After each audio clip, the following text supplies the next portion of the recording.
لوگو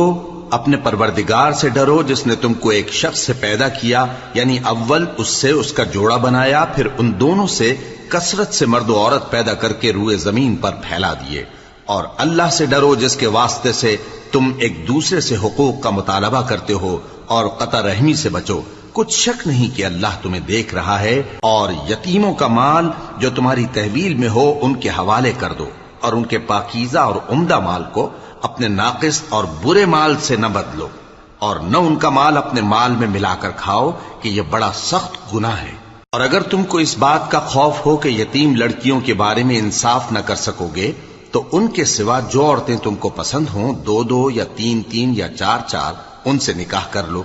اور اگر اس بات کا اندیشہ ہو کہ کئی عورتوں سے انصاف نہ کر سکو گے تو ایک ہی عورت سے نکاح کرو یا باندی سے تعلق رکھو جس کے تم مالک ہو۔